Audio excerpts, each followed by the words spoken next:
மேஷ ராசி அன்பர்களுக்கு ராகு பகவான் உங்களுக்கு லாபத்தில் வரப்போகிறார். ஸோ இது நாள் வரைக்கும் விரயத்தில் இருந்த ராகு பகவான் நமக்கு எந்த ஒரு விஷயத்தை எடுத்துக்கொண்டாலும் நிறைய தடங்கல்களை கொடுத்திருப்பார். சில நேரத்தில் நமக்கே ஒரு மனசில் ஒரு வெறுப்பு வரும், என்ன நம்ம முயற்சி செய்கிறோம் எதுவுமே நடக்கலை அப்படின்ட்டுன்னு. இப்போ 7.5 சனி காலம் வேறு.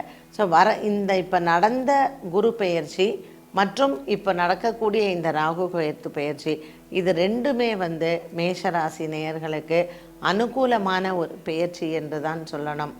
வேலையில் இருப்பவர்களுக்கு நல்ல ஒரு சம்பள உயர்வு அப்படிங்கிறத நிச்சயமாக எதிர்பார்க்கலாம்.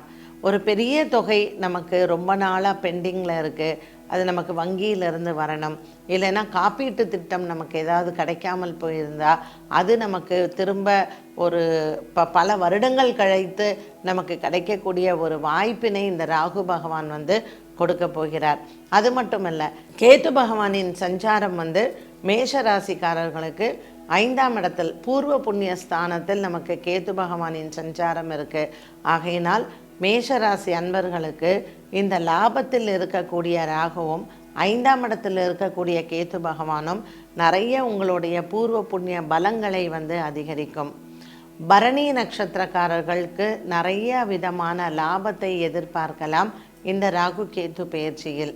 பரணி நட்சத்திரக்காரர்களுக்கு முக்கியமாக அலுவலகத்தில் பதவி உயர்வும் சம்பள உயர்வும் நிச்சயமாக வரக்கூடும். புதிய வேலை தேடுபவர்களுக்கு வேலையில் நல்ல ஒரு மாற்றத்தையும் புதிய வேலைக்கான ஒரு நல்ல விஷயங்களும் நல்ல செய்திகளும் கூடிய சீக்கிரம் உங்களுக்கு வரப்போகிறது. அஸ்வினி நட்சத்திரக்காரர்கள் மற்றும் கிருத்திகா நட்சத்திரக்காரர்களுக்கு வேலையில் எந்த விதமான மாற்றங்களும் இருக்காது. ஆனால் இவர்களுக்கும் ஒரு அங்கீகாரம் கிடைத்து வேலையில் ஒரு நல்ல பதவி உயர்வு நிச்சயமாக உண்டு. கேது பகவானின் சஞ்சாரம் 5ஆம் இடத்தில் இருப்பது உங்களினுடைய பிள்ளைகளால் உங்களுக்கு பெருமைகளும் மற்றும் உங்களினுடைய பிள்ளைகளால் உங்களுக்கு நல்ல ஒரு மன நிம்மதியும், பிரிந்த பிள்ளைகள் மீண்டும் ஒன்று சேருவதற்கும் வழி பிறக்கும். அஸ்வினி நட்சத்திரக்காரர்கள் இந்த ராகு கேது பெயர்ச்சியில் நீங்கள் சென்று வழிபட வேண்டிய ஆலயம் என்று சொன்னால் அரியலூர் மாவட்டத்தில் அமைந்திருக்கக்கூடிய கார்கோடேஸ்வரர் ஆலயம் சென்று ராகு கேத்துவை வணங்கி அங்கு இருக்கக்கூடிய நவகிரகத்திற்கு தீபம் ஏற்றி வழிபடலாம்.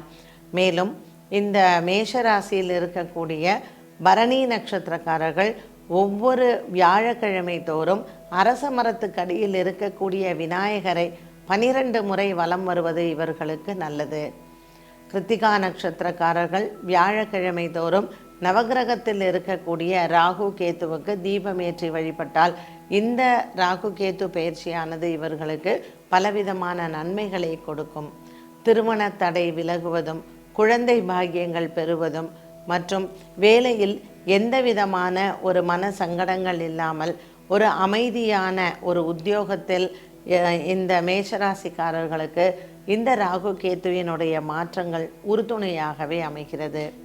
மேஷராசி அன்பர்களுக்கு இந்த ராகு கேத்துவின் பெயர்ச்சியின் மூலமாக ஆன்மீக தலைவர்களினுடைய ஒரு தொடர்பும் ஆன்மீக சுற்றுலாக்கள் செல்லக்கூடிய ஒரு அமைப்பும் ஏற்படுத்தி கொடுக்கும்.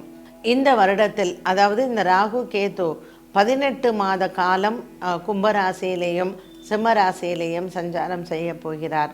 ஆகவே மேஷராசி அன்பர்களுக்கு வேலை விஷயமாக இருந்து வந்த பிரச்சனைகளும் கூடிய விரைவில் தீரப்போகிறது.